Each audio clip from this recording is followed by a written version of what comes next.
নমস্কাৰ সিটি 18 সৈতে ষ্টুডিঅত মই ভা মহন্ত আৰম্ভণিতে ব্ৰেকিং নিউজ 15 নৱেম্বৰৰ ভিতৰত হ'ব এছআই পৰীক্ষা ধুবুৰীৰ ঘোষণা মুখ্যমন্ত্ৰী সৰ্বানন্দ সোণোৱালৰ দুৰ্নীতি জড়িত এজনকো ৰেহাই দিয়া নহব এছআই পৰীক্ষা কেলেংকাৰী জড়িত মুখ্যমন্ত্ৰীৰ সকিয়নি ইয়াৰ পূৰ্বে মুখ্যমন্ত্ৰীয়ে কৈছিল যে তদন্ত প্ৰক্ৰিয়া নিৰপেক্ষ হ'ব যি পৰ্যায়ৰ ব্যক্তি নহওক ৰাজনৈতিক ক্ষেত্ৰই হওক বা প্ৰশাসনৰ যি ক্ষেত্ৰৰ উচ্চপদস্থ বিষয়া নহওক কিয় তদন্তৰ আওতালৈ আহিব যদি দোষী সাব্যস্ত হয় শাস্তি প্ৰদান কৰা হ'ব আজি এক নতুন ঘোষণা 15 নৱেম্বৰৰ ভিতৰত হ'ব এছআই পৰীক্ষা 15 নৱেম্বৰৰ ভিতৰত এছআই পৰীক্ষা অনুষ্ঠিত হোৱাৰ ঘোষণা মুখ্যমন্ত্ৰী সৰ্বানন্দ সোণোৱালৰ লগতে তেওঁ কৈছে যে দুৰ্নীতিৰ জড়িত এজনকো ৰেহাই দিয়া নহব এছআই পৰীক্ষা কেলেংকাৰীত জড়িত মুখ্যমন্ত্ৰীয়ে সকিয়নি প্ৰদান কৰিছে কোনো হাৰি নাযাব বুলি তেওঁ মত ব্যক্ত কৰিছে লগতে আন এক গুৰুত্বপূৰ্ণ ঘোষণা কৰিছে যে 15 নৱেম্বৰৰ ভিতৰত হ'ব এছআই পৰীক্ষা কিন্তু মুখ্যমন্ত্ৰীৰ নিৰপেক্ষ তদন্তৰ কথাৰ পিছতো প্ৰশ্ন সকলে মনত আছে যেহেতু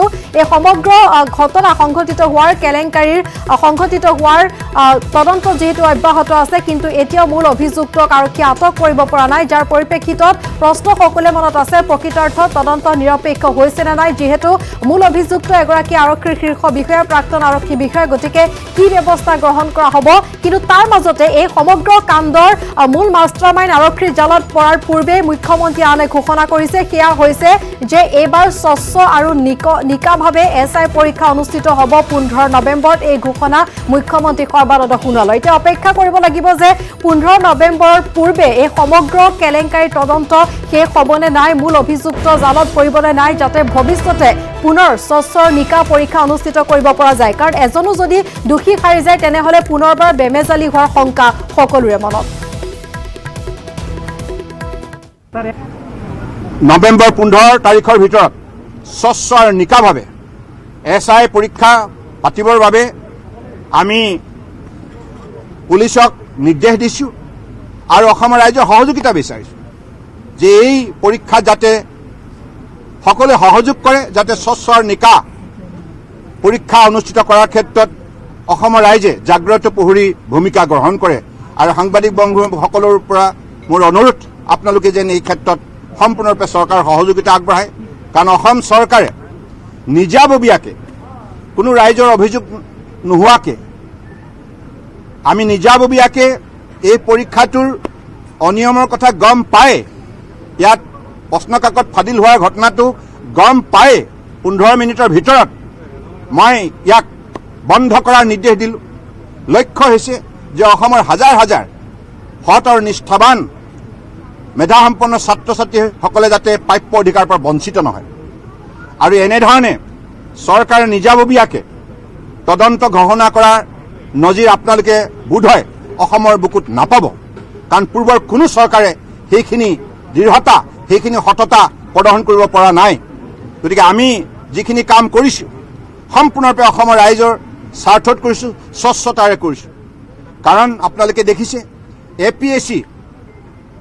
এপিএছচি কেলেংকাৰীৰ সন্দৰ্ভত বহুতে মাত মাতিব পাৰে কিন্তু তেখেতসকলে এই ক্ষেত্ৰত যেতিয়া আমি চৰকাৰে এপিএছচি কেলেংকাৰী জড়িত থকা ব্যক্তিক কায়ত্ব কৰিবলৈ গ'লোঁ কায়ত্ব কৰি তেখেতসকলক চাকৰিৰ পৰা ডিছমিছ কৰিলোঁ কিন্তু আন্দোলনকাৰীসকলে বা এই ক্ষেত্ৰত মাত মতা লোকসকলে কিন্তু মৌনতা অৱলম্বন কৰিলে সেইটোৱে আটাইতকৈ উল্লেখযোগ্য কথা দুৰ্নীতিৰ বিৰুদ্ধে মাত মাতিলেই নহ'ব দুৰ্নীতিৰ বিৰুদ্ধে কোনোবাই যদি শক্তিশালী পদক্ষেপ লয় তেখেতসকলকো উৎসাহিত কৰিব লাগিব আপোনালোক কেলেংকাৰী আছে এই কেলেংকাৰীৰ বিৰুদ্ধে চৰকাৰখনে শক্তিশালী পদক্ষেপ ল'ব পাৰিছিল নে আৰু সেই সময়ত যিসকল সংগঠনে দুৰ্নীতিৰ বিৰুদ্ধে মাত মাতিছিল তেখেতসকলো আমাৰ কাৰ্যকালত দুৰ্নীতিৰ বিৰুদ্ধে যেতিয়া পদক্ষেপ ল'বলৈ গ'লোঁ তেতিয়াতো তেখেতসকলৰ মাত নাইকিয়া হ'ল এইটো এটা উল্লেখযোগ্য দিশ মই অসমৰ ৰাইজৰ বিবেচনাৰ্থে এই কথাখিনি সময় থাকোঁতে কৈ থলোঁ কাৰণ আমাৰ চৰকাৰে এপিএছচিত যিহেতুকে আমি কাকো ক্ষমা কৰা নাই এই ক্ষেত্ৰত কাকো ক্ষমা কৰাৰ প্ৰশ্ন আহিব নোৱাৰে আৰু এয়া মুখ্যমন্ত্ৰী সৰ্বানন্দ সোণোৱালৰ শেহতীয়া প্ৰতিক্ৰিয়া আৰু তেওঁ কোৱাৰ দৰে প্ৰকৃতাৰ্থত আচলতে তদন্ত প্ৰক্ৰিয়া নিৰপেক্ষ হয় নে নাই তালৈ অপেক্ষা কৰিব লাগিব আৰু আমি জনা বিচাৰিছো যে নতুনকৈ জানিব পৰা গৈছে পোহৰলৈ আহিছে এছআই পৰীক্ষা কেলেংকাৰীৰ মূল খলনায়ক প্ৰাক্তন ডিআইজি পি.কে. দত্তৰ আন এক কলংকিত অধ্যায় বৰাকত সুপাৰী সিন্ডিকেট চলাই কোটি টকা ঘটিছিল প্ৰাক্তন ডিআইজি গৰাকীয়ে নিউজ 18ৰ হাতত আহি পৰা এটা এক্সক্লুসিভ ভিডিঅ' উন্মোচন কৰিছে এই চাঞ্চল্যকৰ তথ্য গুপ্ত হত্যাৰ দৰে কলংকিত অধ্যায়ত নাম হাঙুৰ খোৱা এছআই নিযুক্তি পৰীক্ষা কেলেংকাৰীৰ মূল খলনায়ক প্ৰাক্তন ডিআইজি প্ৰশান্ত কুমাৰ দত্তৰ আন এক গোপন অধ্যায় বৰাকৰ সুপাৰী সিন্ডিকেটৰ মাফিয়া দুৰ্নীতি সম্ৰাট পি.কে. দত্ত মহানগৰীত পি.কে. দত্তৰ ভাৰ্গৱ হোটেলবোৰ আছিল সুপাৰী মাফিয়াৰ ঘাটি নিউজ 18ৰ হাতত পৰা এক্সক্লুসিভ ভিডিঅ'ই উন্মোচন কৰিছে চাঞ্চল্যকৰ তথ্য পি.কে. দত্তৰ এই বিশাল সাম্ৰাজ্যৰ আচলতে আঁৰৰ ৰহস্য কি প্ৰতিজনে হয়তো ভাবিছিল যে কেনেদৰে এগৰাকী অৱসৰপ্ৰাপ্ত ডিআইজিৰ এনেধৰণৰ অগাধ সম্পত্তিৰ গৰাকী হ'ব পাৰে শেহতীয়াকৈ আমাৰ হাতত যি নিউজ 18ৰ হাতত যি কেতবোৰ বিস্ফোৰক তথ্য আহি পৰিছিল পি.কে. দত্তৰ বিৰুদ্ধে পি.কে. দত্তই যি বৰাকত ডিআইজি হৈ থকাৰ সময়তে কয়লা সিন্ডিকেটৰ পৰা আৰম্ভ কৰি যি সুপাৰী সিন্ডিকেট সেই সুপাৰী সিন্ডিকেটৰ মহানায়ক হিচাপে কাম কৰিছিল পি.কে. দত্তই সুপাৰী সিন্ডিকেটৰ দালাল সুদীপ পাটিয়াৰে ঘনিষ্ঠ সম্পৰ্ক আছিল পি.কে. দত্তৰ অভিযোগ মতে বৰাকৰ ডিআইজি হৈ থকাৰ সময়তেই পি.কে. দত্তই সুদীপ পাটিয়াৰ লগত মিলি আৰম্ভ কৰিছিল সুপাৰী সিন্ডিকেট পি.কে. দত্তৰ সুপাৰী সিন্ডিকেটৰ ধন সংগ্ৰহ কৰি তেওঁক আনি দিছিল বৰাকৰ সুপাৰী সিন্ডিকেটৰ দালাল সুদীপ পাটিয়াই মহানগৰীৰ আইএছবিটিত থকা হোটেল ভাৰ্গৱ গ্ৰেণ্ডত আহি বাহৰ পাতিছিলহি সুপাৰী সিন্ডিকেটৰ লগত জড়িত ব্যৱসায়ীসকলে শেহতীয়াকৈ নিউজ 18ৰ হাতত আহি পৰা এটা এক্সক্লুসিভ ভিজুৱেলে খলখনি তুলিছে সুপাৰী সিন্ডিকেটত জড়িত দালালসকলৰ মাজত ভিডিঅ'টোত সুপাৰী সিন্ডিকেটৰ ব্যৱসায়ীৰে পি.কে. দত্তই আলোচনা কৰি থকা পৰিলক্ষিত হোৱাৰ লগতে দত্তলৈ অনা ধনৰ ভাগ দেখা যায় ইয়াৰ সম্পূৰ্ণ নেতৃত্ব লয় সুপাৰী সিন্ডিকেটৰ দালাল সুদীপ পাটিয়াই প্ৰাপ্ত অভিযোগ মতে অকল সুপাৰীয়ে নহয় কয়লা সিন্ডিকেটৰো অন্যতম খলনায়ক এইগৰাকী বহু বিতৰ্কিত অৱসৰপ্ৰাপ্ত ডিআইজি পি.কে. দত্ত এই সিন্ডিকেটৰ টকাৰে ৰাজ্যৰ ইমূৰৰ পৰা সিমূৰলৈ পি.কে. দত্তই গঢ়ি তুলিছিল অগাধ সম্পত্তি এছআইৰ নিযুক্তি কেলেংকাৰীত নাম ভাঙুৰ খাই পৰাৰ পিছতেই এটা এটাকৈ খোল খাইছে পি.কে. দত্তৰ কুকীৰ্তিৰ কাহিনী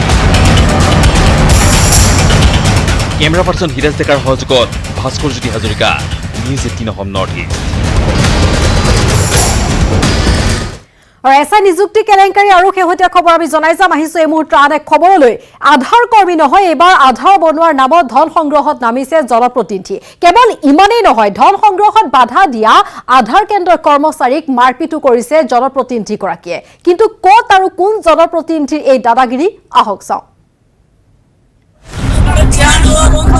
500 টকা দিয়ক আধাৰ কাৰ্ড লওক যদু মধু নহয় আধাৰ কাৰ্ডৰ নামত ধন সংগ্ৰহত নামিছে জনপ্ৰতিনিধি ধন সংগ্ৰহত বাধা দিয়াৰ বাবেই আধাৰ কাৰ্ড অপাৰেটৰক মাৰপিট জনপ্ৰতিনিধিৰ স্বয়ং জনপ্ৰতিনিধিৰ এনে কাণ্ডত জাঙুৰ খাই উঠিছে স্থানীয় লোক দক্ষিণ শালমৰা মানকাছাৰ জিলাৰ কাঠালবাৰী গাঁও পঞ্চায়তত সংঘটিত হৈছে এই ঘটনা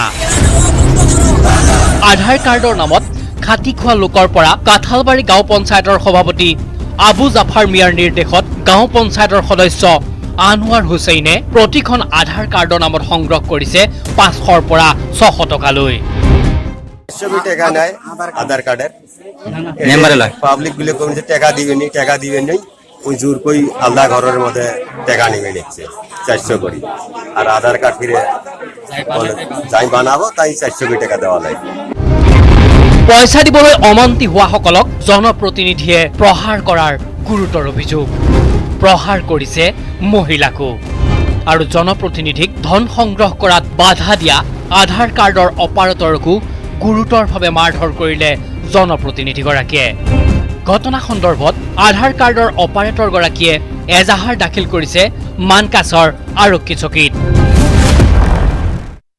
ইয়াত আধাৰ কাৰ্ডৰ কাম কৰি আছো প্ৰেচিডেণ্ট আবু জাফৰ মিয়াই ইয়াত মেম্বাৰক বহাই দিছে ফৰ্ম ফিল আপ কৰাৰ কাৰণে তাত ফৰ্ম ফিল আপ কৰে মই বেলেগ ৰুমত কাম কৰোঁ পাব্লিকে ফৰ্ম ফিল আপ কৰোঁতে বোলে মেম্বাৰে কাৰো পৰা 100 150 200 মান টকা লয় মোক বহুত মাৰিলে কোনে মাৰিছিল আপোনাক ইসমত আলী শেখে আৰু মেম্বাৰে অৰ্ডাৰ দিয়ে মেম্বাৰ তাত প্ৰেজেণ্ট আছিল ৱাৰ্ড মেম্বাৰ আনোৱাৰ হুছেইনে যি সময়ত চৰকাৰে বিনামূলীয়াকৈ আধাৰ কাৰ্ড প্ৰস্তুতৰ নিৰ্দেশ দিছে সেই সময়তে চৰকাৰৰ নিৰ্দেশ নেমানি এইদৰে খাটি খোৱা লোকৰ পৰা ধন সংগ্ৰহত নামিছে কাঠালবাৰী গাঁও পঞ্চায়তৰ সভাপতি আবু জাফৰ মিয়াই সকলোৰে দাবী এইগৰাকী জনপ্ৰতিনিধিৰ বিৰুদ্ধে ব্যৱস্থা গ্ৰহণ কৰক আৰক্ষী প্ৰশাসনে bureau report news 18 Asom north east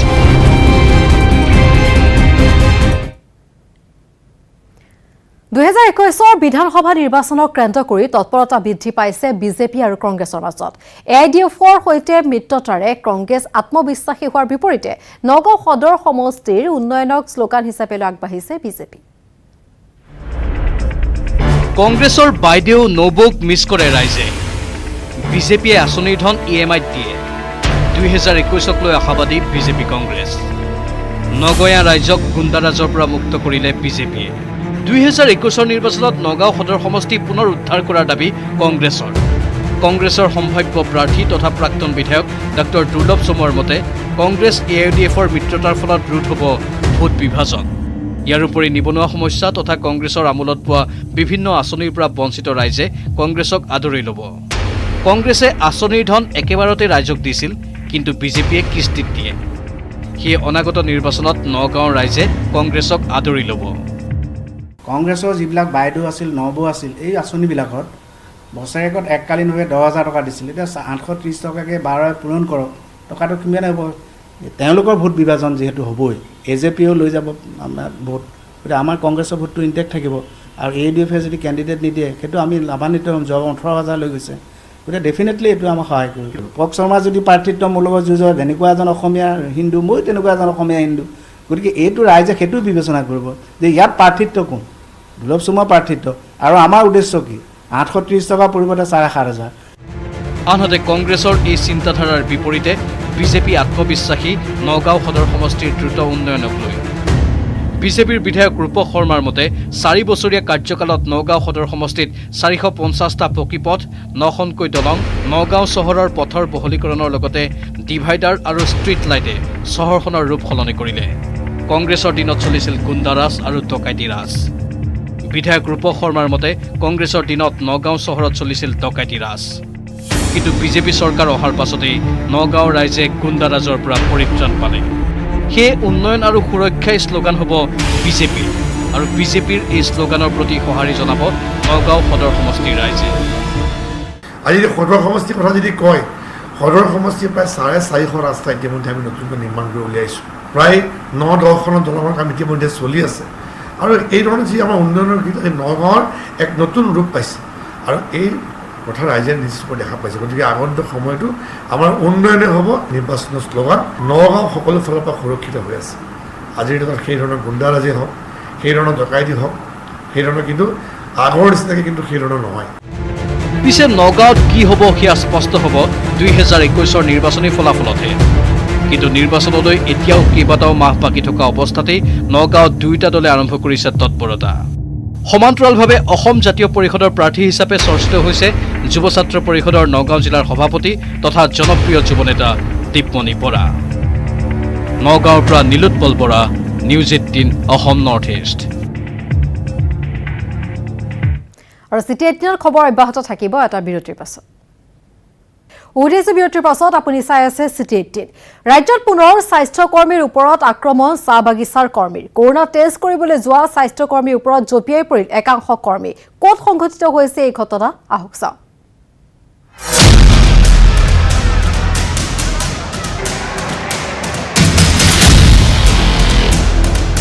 কিয় হ'ব কোভিড পজিটিভ কোভিড টেষ্ট কৰা স্বাস্থ্যকৰ্মীৰ দলক আক্ৰমণ লণ্ডভণ্ড কৰিলে কোভিড টেষ্ট চেণ্টাৰ প্ৰথমটি পলাই সাৰিল স্বাস্থ্যকৰ্মীৰ দল মাজবাট চাহ বাগিচাত সংঘটিত হৈছে এই ঘটনা মাজবাট চাহ বাগিচাৰ ক্লাব ঘৰত থকা কোভিড চেণ্টাৰত হঠাতে সৃষ্টি হয় উত্তপ্ত পৰিস্থিতি। গোট খাই শ শ উত্তেজিত লোক। কোভিড টেষ্ট চেণ্টাৰৰ বাধা নিষেধ নামানি আগুৱাই যায় পুৰুষ মহিলাৰ বৃহৎ দলটো। আক্ৰমণ কৰে কোভিড টেষ্ট চেণ্টাৰটোৰ স্বাস্থ্যকৰ্মীকো। লণ্ডভণ্ড কৰে চাহ বাগিচাৰ ক্লাবঘৰৰ আচবাব। কোনোমতে লুকাই সাৰে স্বাস্থ্যকৰ্মীৰ দলটো।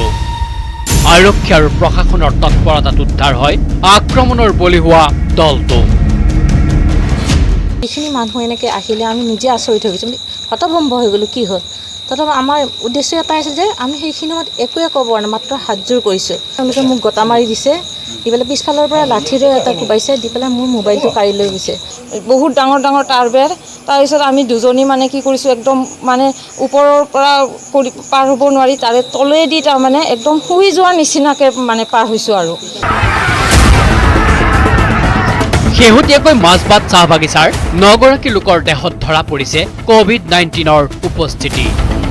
আটাইকে প্ৰেৰণ কৰা হৈছে কোভিড চেণ্টাৰলৈ। তাকে লৈ লোকসকল উত্তেজিত হৈ পৰাৰ সন্দেহ প্ৰকাশ কৰিছে স্বাস্থ্য বিভাগৰ দলটোৱে।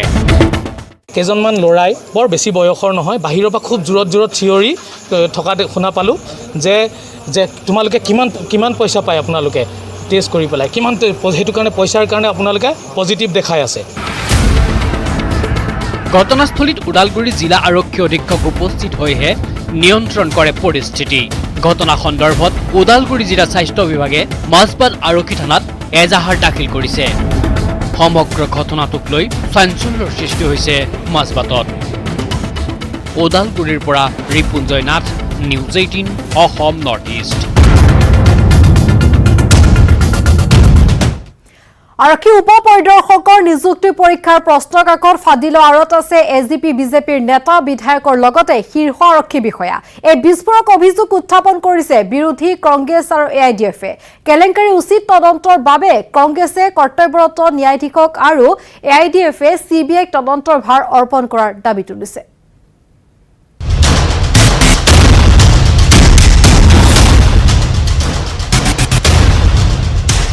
এছআই নিযুক্তি কেলেংকাৰীত আৰু কোন কোন জড়িত? কোন এজিপি নেতা আমেৰিকালৈ পলাইছে?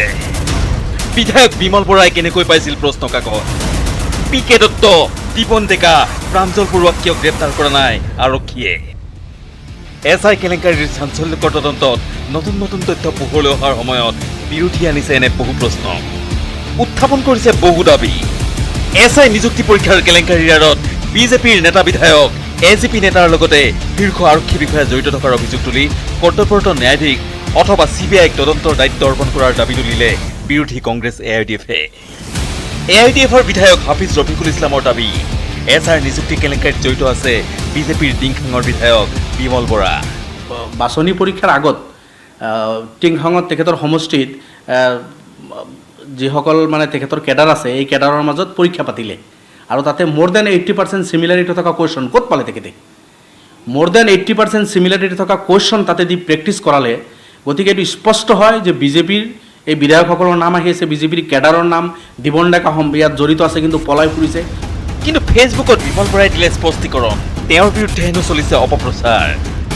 ইফালে এআইডিএফৰ বিধায়ক হাফিজ ৰফিকুল ইছলামে এছআই নিযুক্তি কেলেংকাৰীত বিজেপিৰ বিধায়ক বিমল বৰাৰ লগতে নাম ল'লে এজিপিৰ যুৱ নেতা তপন দাসৰ নামো।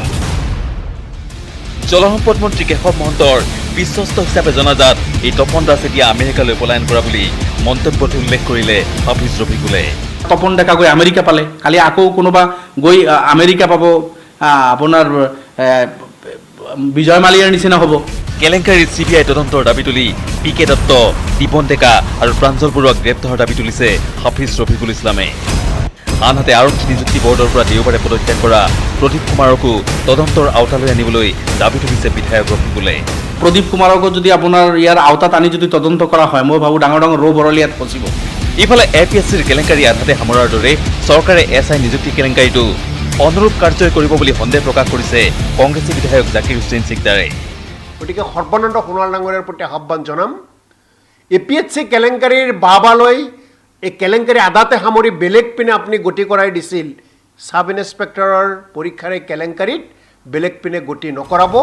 উল্লেখযোগ্য এই পৰ্যন্ত এছআই নিযুক্তি কেলেংকাৰীত জড়িত কোনো এগৰাকী হাই প্ৰফাইল লোককেই গ্ৰেপ্তাৰ কৰিবলৈ সক্ষম হোৱা নাই আৰক্ষীয়ে। ইফালে এই কেলেংকাৰীৰ CBI দাবী তুলিছে কৃষক মুক্তি সংগ্ৰাম সমিতিয়েও। এছআই নিযুক্তি পৰীক্ষাৰ যি কেলেংকাৰী সংগঠিত হৈছে, এছআই নিযুক্তি কেলেংকাৰী কেৱল CBI কৰিব লাগিব বুলি আজি আমি দাবী উত্থাপন কৰিছোঁ। আনহাতে এই কেলেংকাৰীত জড়িত কোনো ব্যক্তিয়েই হাৰি নাযায় বুলি পুনৰবাৰ ঘোষণা কৰিলে মুখ্যমন্ত্ৰী সোণোৱালে। অহা 15 নৱেম্বৰৰ ভিতৰত সম্পূৰ্ণ নিকা আৰু স্বচ্ছতাৰে এছআই পৰীক্ষা পাতিবলৈ নিৰ্দেশ দিয়া বুলি ঘোষণা কৰিলে মুখ্যমন্ত্ৰী সোণোৱালে। নৱেম্বৰ 15 তাৰিখৰ ভিতৰত স্বচ্ছ আৰু নিকাভাৱে এছআই পৰীক্ষা পাতিবৰ বাবে আমি পুলিচক নিৰ্দেশ দিছোঁ। APSCত যিহেতুকে আমি কাকো ক্ষমা কৰা নাই, এই ক্ষেত্ৰত কাকো ক্ষমা কৰা প্ৰশ্ন আহিব নোৱাৰে। কেমেৰা পাৰ্চন সঞ্জয় বৰাৰ সৈতে Biju Kumar Deka, news 18 Asom north east. কাৰ্বি-লাম্পি জলবিদ্যুৎ প্ৰকল্পে এৰি দিয়া পানীয়ে সৃষ্টি কৰিছে বান বিভীষিকাৰ। জাগিৰোড, কামপুৰ, ৰহাত বানৰ কবলত অনিদ্ৰা অনাহাৰে ৰাজপথত দিন কটাইছে শ শ পৰিয়ালে। বাটপথ প্লাবিত হৈ পৰা চিকিৎসালয়লৈ নাৱত নিব লগা হ'ল প্ৰসূতি। বানপানী নাওৰে চিকিৎসালয়লৈ নিয়া হৈছে এগৰাকী প্ৰসূতিক। জাগিৰোডৰ গোভা গাঁৱৰ দৃশ্য এয়া। চাৰিওফালে কেৱল পানী, বাট পথ সকলো পানীৰ তলত। অঞ্চলটো প্ৰায় অৰ্ধশতাধিক গাঁও এতিয়াও পানীৰ তলত। ঘৰৰ বাহিৰে ভিতৰে এককাল পানী। পানী কমিছে, কিন্তু কমা নাই বন্যাতৰ দুৰ্দশা। বহু লোক এতিয়াও আশ্ৰয় ল'বলগীয়া হৈছে ৰাষ্ট্ৰীয় ঘাইপথত। নিজৰ আপোন ঘৰখন এৰি অনাহাৰে অনিদ্ৰাই ৰাজপথত দিন অতিবাহিত কৰিছে হাজাৰ হাজাৰ লোকে। কেইবাদিন ধৰি হৈ থকা নেৰানেপেৰা বৰষুণ আৰু কাৰ্বি-লাম্পি জলবিদ্যুৎ প্ৰকল্পই এৰি দিয়া পানীয়ে বিভীষিকাৰ সৃষ্টি কৰিছিল অঞ্চলটোত। পানী আহোঁতে ঘপকে আহি পালে আমি যিমানখিনি ধানখিনি ওলাব পাৰোঁ বাকী থাকি গ'ল। আৰু কাপোৰ খাই গ'ল বাকী। তাৰপিছত আৰু কৃষি পথাৰত ধানবিলাক নষ্ট হৈছে বহুত। এতিয়া ঘৰৰ যিবিলাক আপোনাৰ সামগ্ৰী সেইবিলাকো নষ্ট হৈছে, সেইবিলাক নষ্ট হৈছে। গেছ গোটেই যিবিলাক থাকি গ'ল। বৰুণ আৰু কাৰ্বি-লাম্পি জলবিদ্যুৎ প্ৰকল্পৰ পানীয়ে অনা আহিনমহীয়া বানত বুৰ গৈছে নগাঁও জিলাৰ কামপুৰ আৰু ৰহাৰ বিস্তীৰ্ণ অঞ্চল। বিলাই বিপত্তি নোহোৱা হৈছে বন্যাত্ৰৰ লগতে পশুধনৰ। চৌদিশে কেৱল পানী আৰু পানী। কামপুৰত ওখ ঠাইৰ অভাৱত দলঙৰ ওপৰতে শিবিৰ পাতি থাকিবলগীয়া হৈছে বন্যাত্ৰসকলে। বৰপানী নদীৰ সপ্তমটো বানে বুৰাই পেলাইছে ৰহাৰ মাগুৰ গাঁও, আমতলা, কমাৰ গাঁও, প্ৰমিলা আদি অঞ্চল। আনহাতে কপিলী নদীৰ বানৰ কবলত পৰিছে পগলাজান পঞ্চায়তৰ গুইমাৰী, কাকতি গাঁও আদি অঞ্চল। অঞ্চলটোৰ ঘৰৰ ভিতৰত এককাল পানী। বানাক্ৰান্ত ৰাইজে মথাউৰি বা ওখ ঠাইত আশ্ৰয় লৈছে। বানত নষ্ট হৈছে শস্য পথাৰ। 2 দিনমান হৈ গ'ল, পানী বহুত বাঢ়ি আছে। আকৌ মানে ঘৰত মানে থাকিবলৈ জাগা নাই, ল'ৰা ছোৱালী লৈ মানে বহুত কষ্টত আছোঁ। এতিয়া ক'ত আছে আপোনালোক? এতিয়া মানে আমি শিবিৰত আছোঁ। আহিনৰ বানত প্লাবিত হ'ল জাতিমুখৰ বিস্তীৰ্ণ অঞ্চল। জপংগাঁও, শগুনপৰা, বৰমথাউৰি, তিনিঘৰীয়া আদি অঞ্চলসমূহৰ কৃষিপথাৰ পানীত বুৰ গৈছে। বানত বুৰ গৈছে বহু পৰিয়ালৰ ঘৰ-বাৰী। ওখ স্থানৰ অভাৱত পোহনীয়া গৰু ম'হকেইটা ৰাখিবলৈ ওখ স্থানৰ অভাৱ। Bureau report, news 18 Asom north east.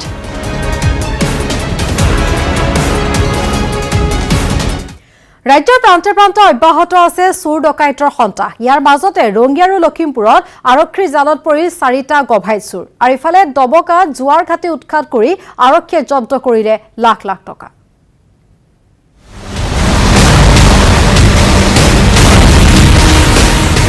ৰাজ্যৰ ভিন্ন স্থানত অপৰাধীৰ তাণ্ডৱ। ৰঙিয়াত ৰৈ থকা ট্ৰাকৰ পৰা মোবাইল চুৰ কৰি পৰাত্ত হ'ল 2 চিলনী চোৰ। ধৃত চোৰ দুটা হৈছে ৰঙিয়াৰ বঙালীকুছিৰ ৰিজুল আলী আৰু ৰঙিয়াৰ নকুলৰ খাইৰুল আলী। ৰঙিয়াৰ ৰাষ্ট্ৰীয় ঘাইপথৰ দাঁতিত ৰৈ থকা ট্ৰাকৰ পৰা এই 2 চিলনী চোৰে 2টা মোবাইল ফোন আৰু এটা মানি বেগ লৈ পালচাৰ বাইকেৰে পলায়নৰ চেষ্টা চলাইছিল। সেই সময়তে পিছফালে ৰৈ থকা আন এখন ট্ৰাকৰ চালক হেণ্ডিমেনে প্ৰত্যক্ষ কৰি আটক কৰে এই চোৰ দুটা। ধৃত চোৰটোক ৰাইজে লপাথপা দিয়াৰ সময়ত সতীৰ্থ চোৰক বচাবলৈ আহি ট্ৰাক চালক আৰু হেণ্ডিমেনৰ হাতত পৰায়ত্ত হয় আনটো চোৰ। गाड़ी से मोबाइल चोरी करके लेके जा रहा था। हम लोग गाड़ी के पीछे खड़े हुए थे, गाड़ी का थोड़ा सा प्रॉब्लम था। तो क्या किया हम लोगों ने कि गाड़ी से पीछे काम कर रहे थे, गाड़ी खुला हुआ था जी, गाड़ी में पर्स था, 2 मोबाइल थे, दोनों सामने डिशबोर्ड पे ही रखे हुए थे। उसने क्या किया कि दोनों फोन निकाला और बाइक स्टार्ट करके जाने लग गया। तो क्या है हमारा एक पीछे दूसरा ड्राइवर उसने देख लिया इसको हम लोगों ने रुकाया कि भाई रुक जा, एक बार मोबाइल चेक करते हैं, अगर नहीं होगा तो निकल जाना। इसने क्या किया गाड़ी भगाना स्टार्ट कर दिया। मैंने उसका चाबी निकाल लिया, इसको रोका। इसका एक साथी तो मिल गया, जो मोबाइल लेके रखा था वो भाग गया, मोबाइल लेके भाग गया। उसके बाद इसको मैंने पकड़ लिया। फिर बाद में मैंने अपने नंबर पे कॉल किया जो फोन लेके गया हुआ है, ये कॉल उठाया, बोला कि भैया मेरे पास फोन है, मैं आपको देने आ रहा हूँ। ইফালে লখিমপুৰতো বৃহৎ পৰিমাণৰ চুৰি সামগ্ৰীসহ দুটা দুৰ্ধৰ্ষ চুৰ পৰিল আৰক্ষীৰ জালত। এই চুৰ দুটাৰ পৰা উদ্ধাৰ হৈছে লক্ষাধিক টকাৰ চুৰি সামগ্ৰী। চুৰ দুটাৰ নাম ছাদিকুল ইছলাম আৰু নুৰ হুছেইন। অভিযান চলাই দুজনকৈ হেবিচুৱেল অফেণ্ডাৰ কেইবাদিন ধৰি কেইবাবছৰ ধৰি চুৰি কাৰ্যত জড়িত ছাদিকুল ইছলাম আৰু নুৰ হুছেইনক কৰায়ত্ব কৰিবলৈ সক্ষম হওঁ আমি, আৰু তাতে তেওঁলোকৰ কবলৰ পৰা আমি বহুতো চুৰি সামগ্ৰী যেনে টিভি, মোবাইল, বেটাৰী, পানী মটৰ আৰু মোবাইলৰ এক্সেছৰী আমি 7 কাৰ্টুন জব্দ কৰিবলৈ সক্ষম হওঁ। ইফালে হোজাইৰ ডবকা কুৰকুৰি বস্তিটো আৰক্ষীয়ে চলালে অভিযান। নেহাৰ দাস নামৰ এজন ব্যক্তিৰ ঘৰত অভিযান চলাই আৰক্ষীয়ে জব্দ কৰিলে 4,87,000 টকা। ইয়াৰ লগতে উদ্ধাৰ হৈছে বহু পৰিমাণৰ আ অলংকাৰ লগতে জুৱা খেলৰ সামগ্ৰী। নিজৰ সা সম্পত্তি মটৰচাইকেল এইবিলাক ইত্যাদি বিক্ৰী কৰি জুৱা খেলিব, কেতিয়াবা তেওঁলোকে টকাৰ অভাৱত চুৰ কৰিব, কিবা কৰিব, এই ধৰণৰ এটা ছ'চাইটিখন সদায় দিনে বেয়া ফালে গৈ থাকে। যাৰ কাৰণে এই আমি অভিযানবিলাক এতিয়া আৰম্ভ কৰিম। সকলো OCICকে অলৰেডি ব্ৰিফ কৰা হৈছে। যিমান ধৰণৰ জুৱা তীৰ সামাজিক যিটো এটা মানে পৰিৱেশ নষ্ট কৰা যিমানবিলাক হেৰি আছে অনৈতিক কাম আছে, চববিলাক কাম আমি হোজাই জিলাত মই ষ্টপ কৰিম বুলি চবকে মই কৈছোঁ। Bureau report, news 18 Asom north east.